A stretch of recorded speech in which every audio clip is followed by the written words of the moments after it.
Well, hey, today I'm pretty early. I didn't do that on purpose, but I might as well just get started while we're here.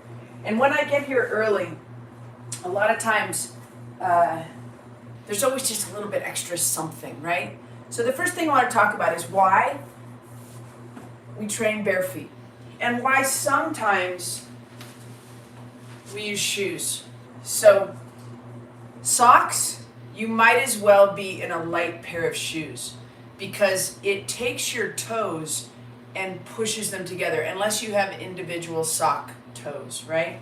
So a lot of times if you're comfortable not wearing socks and you can just let your toes be free and let them interact with the ground as they would as an individual toe, then that will always benefit you, right? So bare feet, better than sock feet. Sock feet, you almost might as well be in shoes just from a toe perspective. But the reason that I keep my shoes in my home gym relatively close, and I usually will choose a pair of shoes that I can just slip right on, is because when I'm fatigued, when my training load is high, or I know that I'm fatigued, it's really a better choice to lift weights in shoes when fatigue is high. So anytime you lift weights, right, you add an external load to what you already carry in your body weight. You're elevating the risk of injury. The good thing about the risk is that the reward is a more resilient tissue and a stronger muscle. Or, said a whole nother way, a less weakening muscle. So if we always are in a process as we get older, especially after the age of 30, if we're constantly in a position of losing muscle mass just due to aging and the process of getting older, then if you don't have a systematic approach to building strength or regaining muscle or maintaining muscle, depending on your genetics, depending on your body type, that we're all in a constant state of change. So having this anchor, like a Mobility Monday anchor, that you come back to every single Monday is really, really important. And I think that's why I try always to make my strength programs really not high neural demand. If you start having really complicated exercises and workouts and training sessions, one where you need a trainer all the time or you need to go to a class, then it's not sustainable over time, over decades, right? So it's something that you can always interdisperse into your life, but the truth be told, you need a program that you feel like you can independently follow or you can learn from. So hopefully you're learning from me on Mondays and you're putting all of these mobility strategies into play for the rest of your week as well. Don't just do mobility on Mondays. Do it Tuesday, Wednesday, Thursday, Friday, Saturday, Sunday. And you can do it throughout your day as well. Even just a simple big reach up with one arm, a mobility movement, can be done throughout the day, no matter where you are, right? Okay, let's get to work a little bit. Today I just want to talk about training tools and things that you can use outside of a foam roller. My training is starting to pick up. It seems like I'm constantly hitting the reset button, but starting to pick up. So I don't like foam rolling the quads, right? If you have been with me a while, you know that I don't like foam rolling the quads. It doesn't mean that I don't like the principles of foam rolling. It just means I don't think that when there's pain, that it's good. I don't think pain is ever good, and it tends to shut muscles down. So when I'm using a tool, whether it's a stick or maybe a massage gun, I'm going to use it on the muscle groups that typically present pain. And deceleration, eccentric loading, is what typically will create more pain and more disruption in tissue. So you get more discomfort, right? So you got to have a strategy. What I'm doing here is just gently, lightly adding tissue movement under the surface. And from that, we will get hydration. We will get a little bit of a scream out. Ooh, working that VMO, that's sore. Get a little conversation going with the body. that this tissue needs hydration. This tissue needs fluid.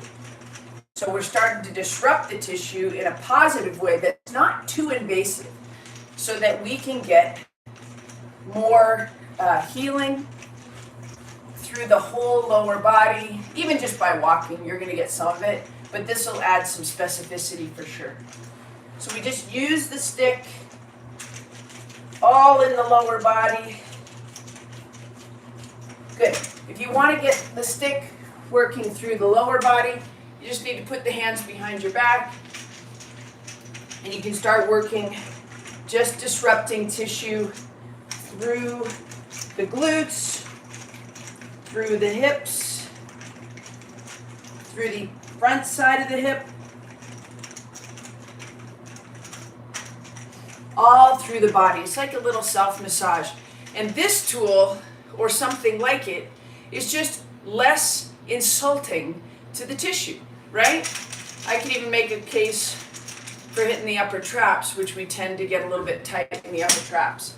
All right, so we're getting close to our official start time. Let's get your foam roller. And the first thing we're going to do with the foam roller, let's go ahead and stand up. And we're going to just take that foam roller and we're just going to rock side to side. So a nice weight shift left, weight shift right. So we're loading the left side of the body and then the right side of the body. We want to maintain right-left balance as much as we can. So just shifting from one side to the other will just start to bring comfort to the brain to load each side. So right side, left side, right side, left side. I don't care how high functioning you are. I train world champion endurance athletes, and I will tell you, they all do this kind of stuff. Very simple, very duplicatable. You can do it throughout your day, and you notice that movement just keeps getting bigger, right? Foam roller gets higher in the air. Good. Side to side, rhythmic movement. Woo, that one got out of control. Good. Left side, right side. Good. Keep the foam roller. We've been working this for the last few weeks. The flexion of the spine. We don't want to load a flexed or unstable or weak spine, but we need to move through that range of motion. So the spine starts all the way up here at the skull, and we're just going to tuck the chin. As soon as you tuck the chin, you might not feel it, but there's a response down the entire length of the spine. The next thing we want to do is drop the shoulders in and just reach all the way to the ground. If you can't get to the ground and you just want to go just to the foam roller, just do that. So we're going to go into flexion of the spine starting at the skull. We're going to go 5 of them. Tuck the chin, round the spine, collapse to the front side of the body, and come all the way back up. The last few weeks of doing this, I can get all the way to the ground now, backs of the hands, really easy. It wasn't a goal, it's just something I noticed. Tuck the chin all the way down and all the way back up. Now, if this is flexion, this is extension. So let's go through flexion and extension of the spine 5 times, starting with the head.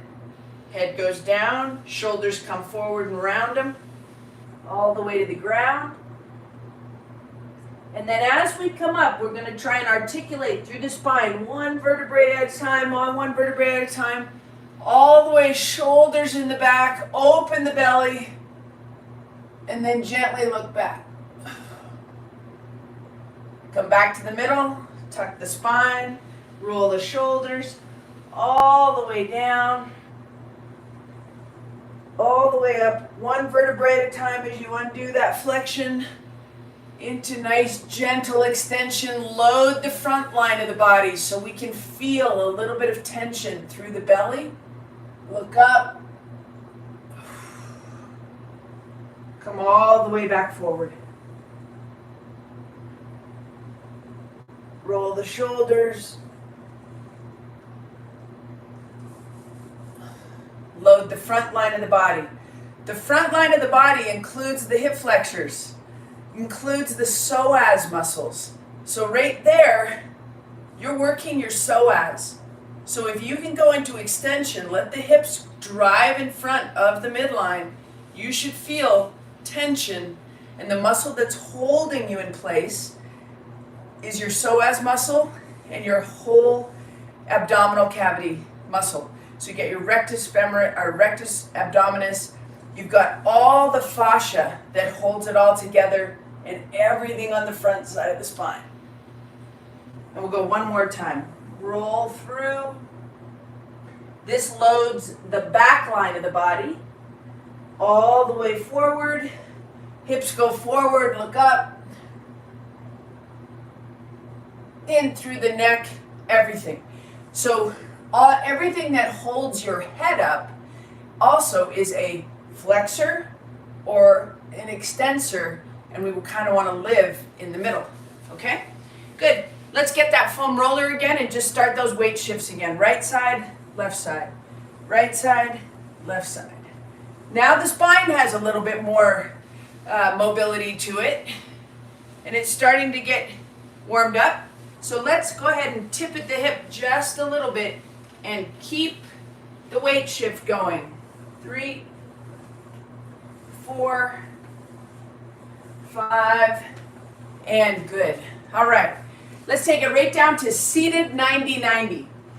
I don't know if this is in the way. I don't think it is, but let's get that big ball and get him out of the way. Okay, so down onto the ground, seated 90-90. So you're just going to sit on your left butt cheek, left knee out in front, right knee out and back. From right there, you're going to take your right hand and your left knee. You're going to reach your right hand. We're just going to go 5 of these each side twice. 2, been working this the last couple of weeks. 3, seated 90-90. 4, and 5. And then we're on the right butt cheek. So don't try to sit flat. Your left butt should be off the ground here. All right? 90 degrees, 90 degrees. 1, 2, 3, 4, and it's dynamic mobility. 5, so we're in and out of the motion. Seated 90-90 onto the left butt cheek. Here we go, right arm. 1, 2, 3, 4. One more. We're going to stay with this one for 5 seconds. Ready?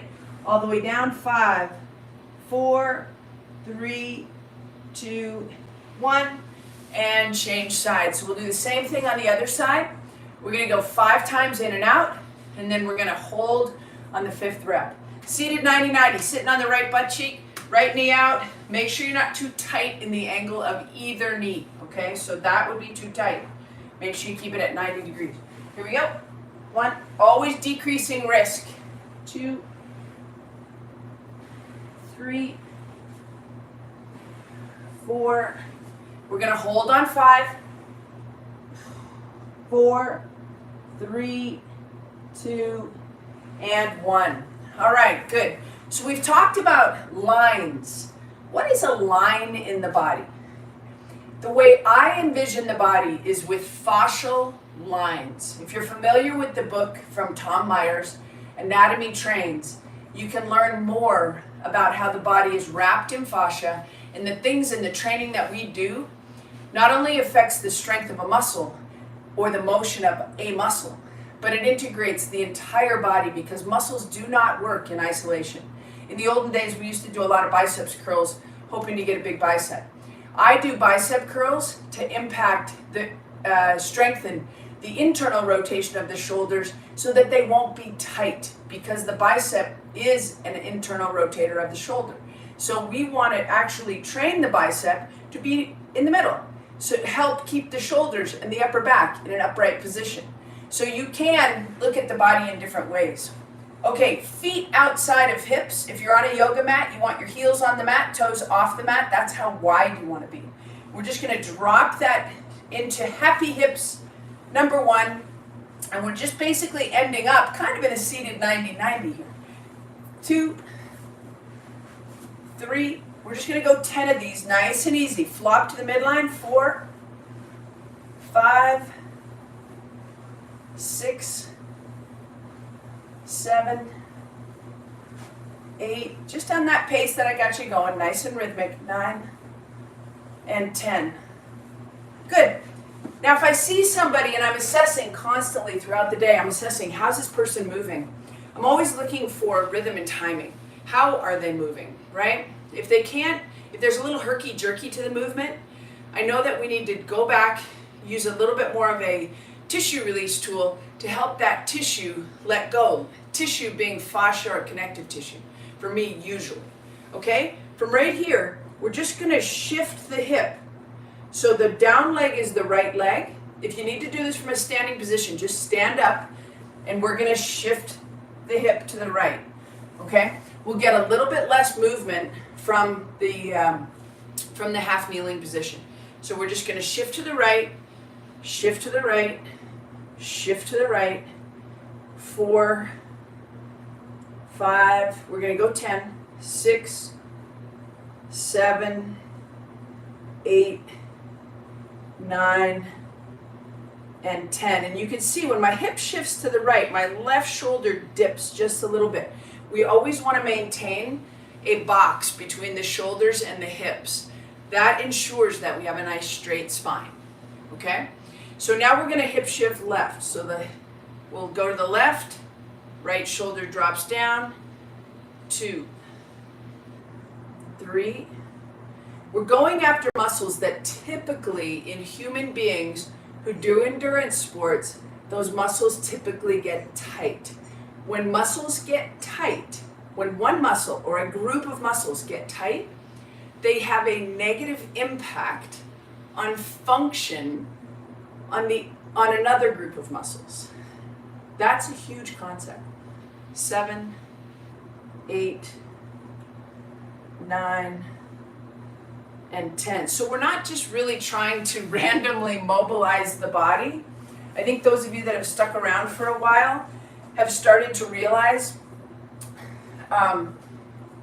we don't just mobilize everything. we very rarely stretch the quads, for example. We're always going after the anterior hip, but we very rarely stretch the quads. Every now and then I'll throw in a couch stretch, but we're always trying to move and open up joints and work through muscles that are typically tight. Okay, so that hip shift is usually about this TFL. TFL. He's a little muscle that looks like where your Adidas pants stripes are. Okay, so right now we're going to go after another muscle group that's typically tight.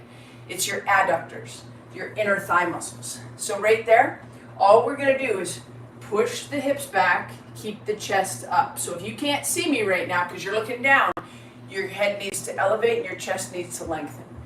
So just push your hips back. 2. We're also getting the posterior fibers of a big muscle called adductor magnus. So just push those hips back, keep the chest up. Good. You should feel that maybe a little bit in hamstrings. Good. Woo. Almost fell right into the wall. Good. And good. And now we're going to go into a little bit of a glide. So we're just going to push to the left. Now we're really going after adductors. 1, 1. 2. 2. Push your hips back. 3. 3. 4. And 4. And 5. And 5. Okay, we're going back to spinal flexion and extension. This time we're going to add a hand driver, 2 hand drivers, okay? So when we go all the way up, we're reaching through the arms. All of the lat is pulling the rib cage off the hips. Creates tensegrity, which is lift. If you're going to train your core, you should be training it with lift, all right? So right here, we're going to tuck the head, Rock all the way down, all the way back up. 2 hands reach all the way back. 2, all the way reach. Belly comes to the front. 2,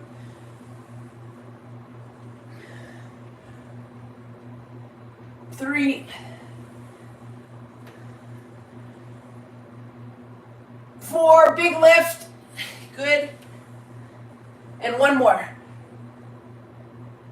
Reach through your fingertips, and good. And as you add tension into your fingertips, you start to feel even more tension in through your belly. Remember, that's your psoas muscle.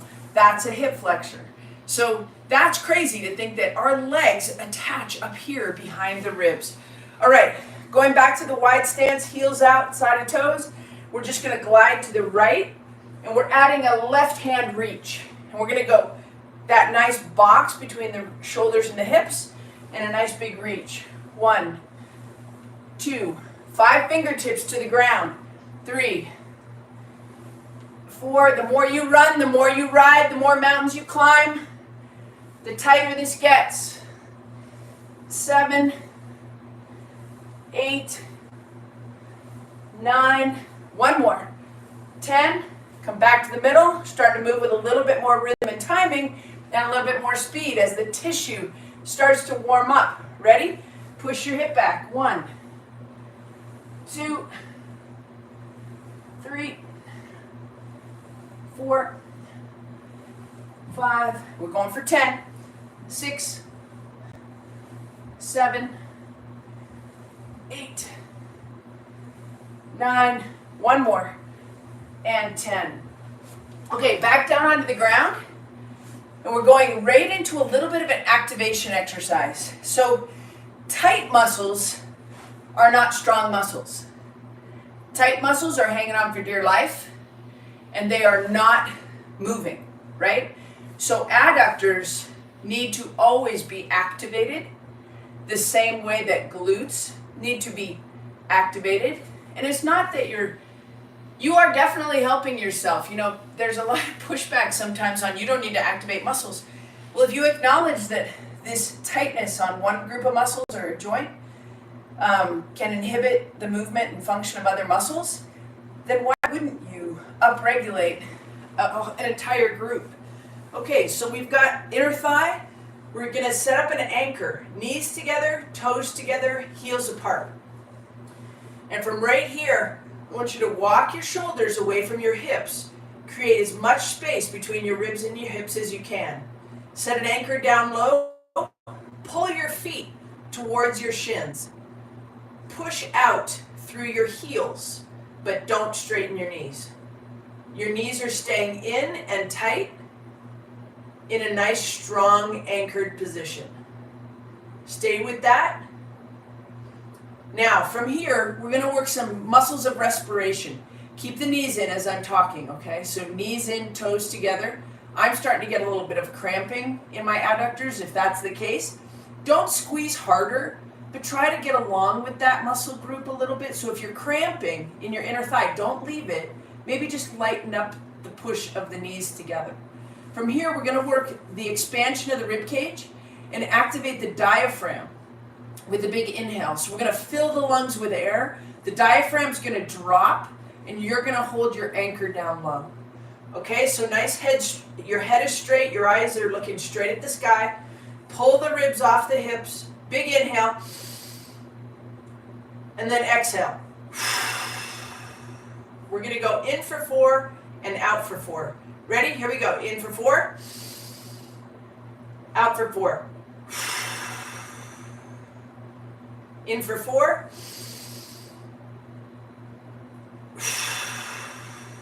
Hold your knees in. 2 more big breaths.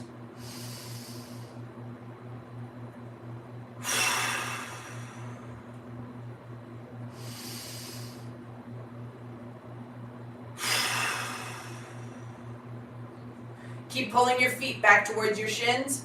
Inhale. Exhale. From that position, My lower legs are lit up. My adductors are a little bit crampy.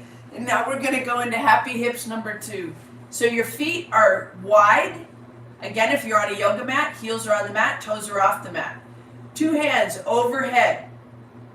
As the right knee drops to the midline, the right rib cage is going all the way across. We're going across so you end up in a laying down 90-90. Okay? Come all the way back, drop the left knee to the midline, and roll across.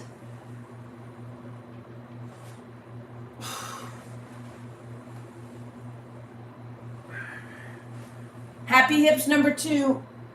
3.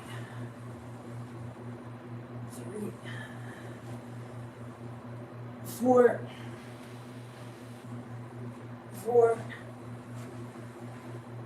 5. And 5. All right, guys. Woo! That's Mobility Monday. We've got a lot of good, exciting things happening with Premium. Those of you that are joining me for the 2 weeks of Premium on me as my guest, I hope it's going really well for you.